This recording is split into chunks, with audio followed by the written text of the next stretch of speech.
moi qui suis les guerres et la propagande de guerre et la désinformation depuis 20 ans, tout ce que je viens d'entendre, là, ça en fait partie. Et je voudrais rappeler cette phrase du Premier ministre britannique Lloyd George. En 1914, il disait « Si les gens savaient à propos de la guerre, elle serait arrêtée tout de suite, mais les gens ne savent pas et ne peuvent pas savoir. » Et cette 20 années d'études sur les guerres et tous les prétextes de ce genre et tous les mythes qui ont été fabriqués comme ça m'ont amené à penser qu'il est très important que les gens qui nous regardent et qui nous écoutent réfléchissent que dans chaque guerre, on applique ce que j'ai intitulé les principes de la propagande de guerre. On ne peut pas évidemment dire qu'on fait la guerre pour le pétrole, pour le gaz, pour le fric, etc. Donc il faut travailler l'opinion publique. Premièrement, en cachant les intérêts, et je m'excuse, la question de la Syrie, c'est très simple. Il y a du pétrole, il y a du gaz, il y a des gazoducs, il y a des projets énormes en dessous de la Méditerranée qui intéressent Israël, tiens. Et quand on voit que Total et le Qatar, maintenant en Libye, se partagent le gaz, ben, il ne faut pas faire un dessin. Le deuxième grand principe de la propagande de guerre, c'est de cacher l'histoire.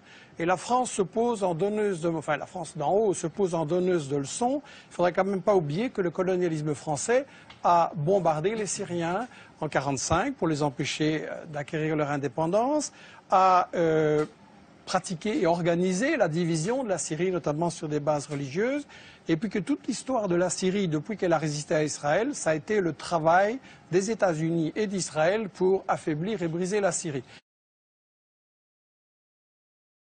Le troisième grand principe de la propagande de guerre, c'est qu'il faut absolument, quand on a décidé d'attaquer pour le pétrole, le gaz ou le fric, il faut absolument diaboliser l'adversaire. Et donc là, on a droit à toute une série d'histoires. Et celui qui dit, moi je sais, qui dit ici, je sais tout ce qui se passe en Syrie, je n'ai aucune certitude, pour moi c'est un charlatan. Je pense qu'il n'y a pas de guerre propre, je pense qu'on a vu des atrocités des deux côtés. Et je pense que quand on se réclame de la justice, dire avant toute enquête, je sais qu'il va falloir faire quelque chose et je sais qui est coupable, c'est pas sérieux. Un tribunal qui jugerait comme ça ne serait pas accepté. Sur la question des armes chimiques, c'est évidemment intolérable. Je voudrais juste poser la question à ceux qui connaissent bien les États-Unis. Quel est le pays dans l'histoire qui a le plus utilisé des armes chimiques, biologiques et bactériologiques? Sinon les États-Unis, avec 250 kilos d'armes chimiques balancées sur le Vietnam et maintenant encore des bébés qui naissent comme des monstres. Le quatrième grand principe de la propagande de guerre, c'est qu'il faut toujours se présenter comme défendant les victimes. On fait toujours des guerres soi-disant humanitaires.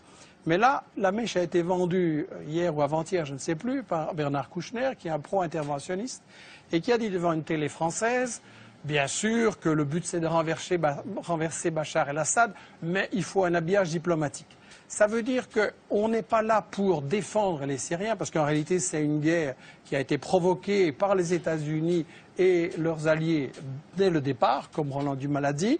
On n'est pas là pour protéger les victimes et pour les empêcher. Au contraire, on veut qu'il y en ait plus pour avoir un prétexte d'intervenir. Et je tiens à rectifier les mensonges qui ont été dits. Le gouvernement syrien est parfaitement d'accord de négocier. Et ce sont les États-Unis, la France et le Qatar qui ont dit non, on ne négocie pas, on veut gagner militairement sur le terrain. C'est-à-dire que Bachar el-Assad a dit qu'il voulait bien négocier. Oui, tout à fait. Et le cinquième et dernier principe de la propagande de guerre, très brièvement, c'est qu'il faut monopoliser le débat et empêcher les opinions adverses. Et donc, on a dans les médias français un alignement sur cette propagande que vous avez montrée là au début.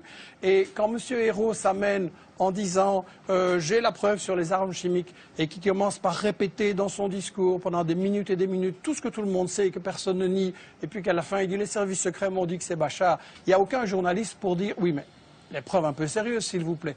Et donc quand on voit des gens comme Fabius, comme Bernard-Henri Lévy, comme Hérault ou BHL, qui viennent avoir le courage de bombarder, mais pas le courage de débattre devant des gens qui connaissent le dossier et qui ont les arguments contraires, il faut quand même beaucoup se poser la question.